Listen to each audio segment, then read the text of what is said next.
So what is Teenage Mutant Ninja Turtles Shredder's Revenge? Teenage Mutant Ninja Turtles, Teenage Mutant Ninja Turtles, Teenage Mutant Ninja Turtles, heroes in the half shell. They are the world's most fearsome fighting team. The heroes in the half shell and their queen. When the evil Shredder attacks, these turtle boys don't cut him no slack. Ninja Turtles, Teenage Mutant Ninja Turtles, Teenage Mutant Ninja Turtles, heroes in the half shell. Teenage Mutant Ninja Turtles! Shredder's Revenge. What in the absolute hell? A new TMNT beat 'em up in 2022? Where did this come from? The last classic 2D style TMNT game we got was Turtles in Time Reshelled, and yeah, that didn't turn out too well. So where did this come from? Well, let's start from the beginning. Teenage Mutant Ninja Turtles, or Teenage Mutant Hero Turtles for you dirty Europeans, the arcade game was released to arcades in 1989 by Konami. It was a beat 'em up in which you saved April O'Neil and Master Splinter from the devious Foot Clan and their leader, Shredder. You could play as all four turtles who each had their own attack cycles, attributes, and special moves. Though you usually had to play as the turtle whose slot in which you inserted a quarter to. So most likely back in the day, you probably wanted to play as Michelangelo, but most likely were left playing as Raph. The game was a huge success and led to financial success to every arcade that had it stocked in the early 90s. This was followed up by the arcade sequel, Turtles in Time. This was a vast improvement over the previous game and was just as popular with arcades, again booming with turtle maniacs yelling cowabunga while the attendant wanted to shove his fingers into his brain. Meanwhile, on the console front, you had the standard NES platformer game, the very inferior arcade port, the better sequel to the arcade port, and the absolute double gems of TMNT Turtles in Time on the Super Nintendo and TMNT Hyperstone Heist on the Genesis. Then, throughout the next 2 decades, we got a bunch of 3D hack and slashers of, let's just say, varying quality. We also got Turtles in Time Reshelled, which got everyone's hopes up and just as quickly threw them on the ground and spat on them. And after that, there wasn't really much attention being paid towards TMNT games, until now. Teenage Mutant Ninja Turtles Shredder's Revenge was released in 2022 on the Nintendo Switch. So this officially makes this the most modern game I've talked about to this point.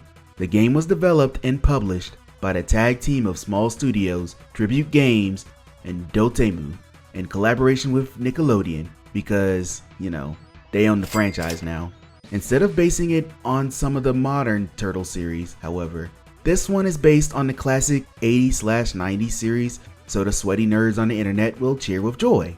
So you get the classic turtles, classic villains, classic weird side characters, all of it. And the throwback universe isn't where this stops, as the full game is a loving tribute to the classic arcade sprite looking gameplay, and it's such a familiar feeling picking this up for the first time and realizing, wow, this is really familiar and I'm actually playing this. This is happening.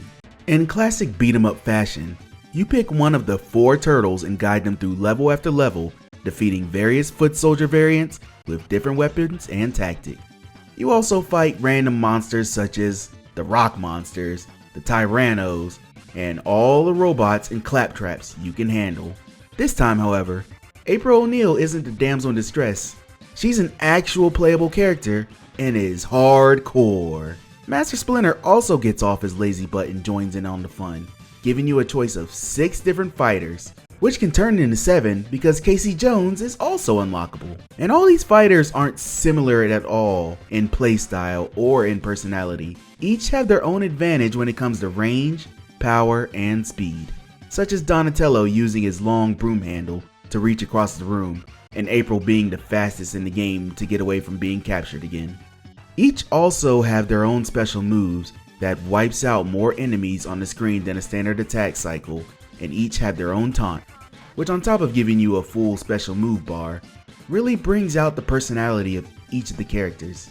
The sprite work as a whole has had a lot of care put into it. Each of the sprites, from walking cycle to hitting to slide attacking to special attacks, all feel different for each character and feels true to their personalities. It was fun to catch the little nuances, such as Raph being cocky in his walk and attack, or Mikey running like a doofus, or sliding on a shell for sweeping attacks. The game is comprised with about 16 levels set in the 80s TMNT universe, with some locations not yet being shown in video game form. You walk from screen to screen, clearing out enemies as they come by, trying not to get beat up by the cool stage hazards until you make it to the end, where you fight a boss who is usually recognizable if you watch the classic series, such as Baxter Stockman, Leatherhead, Bebop and Rocksteady, Krang, who's literally reassembled through the plot of the game, and old Kevin Nash himself. Along the way, you can find pickups that will be familiar to those who have experience with the previous arcade games, such as the health restoring pizza and the spicy top power pizza that will cause your character to go into a spinning rage, attacking anyone who gets close. Joining the lineup is the Infinity Pizza that will give you unlimited supers for a short period of time. The super meter is new to this style of game as well, but it is a welcome addition instead of anything that will hinder you.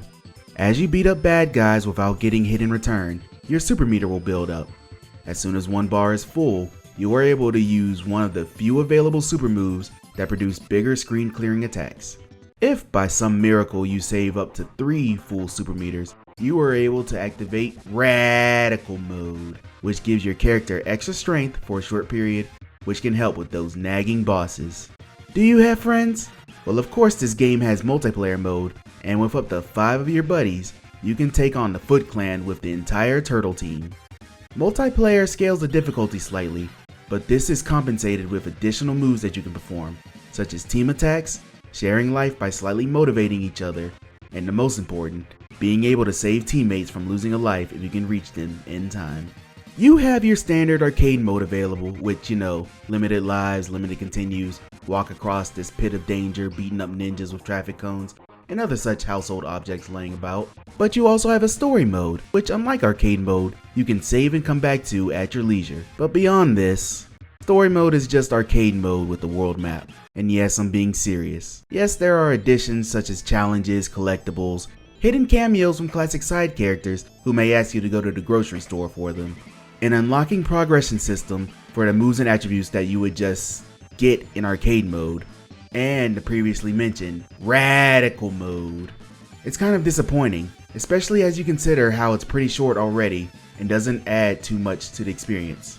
The sound effects for this game are also kinda jank. Like sometimes the sound design sounds true to the classic show, but other times you wonder if they recorded lines in a crowded cafeteria. Again, it's nothing game breaking, but it's definitely noticeable. You know what is game breaking, however? The taunt giving you a full special meter. This isn't too bad in arcade mode where you only have 1 meter, but in story mode where you can build up to 3, taunt spamming becomes ridiculously easy, and everything breaks down to taunting on a clear screen, then using all the specials and repeat. This gets especially bad online with other people, to the point where you don't even want to bother. You know what this game excels at though? The soundtrack. The songs in this game are amazing. Each one captures the spirit of the old show and the 80s/90s as a whole. When your soundtrack has the Wu-Tang Clan on it, you know you have a gem on your hands, cause Wu-Tang is for the kids. This game is every classic arcade goer's dream. Something that keeps the spirit of the original but adding a few quality of life changes and just making everything look and sound so good. TMT fans will be happy, gamers will be happy, I'm happy. It's just greatness all around. Sure, there are some flaws, but I highly recommend everyone pick this game up and encourage your friends to pick it up for 6-player combat to bring the turtle power to your friendship. This game gets 4 turtles out of 5. Charities were defeated by the city's protectors, the Green Guardians of Good, the Web Warriors themselves. That's Spider-Man. The Punk Frogs. Oh, screw you. Oh, come on.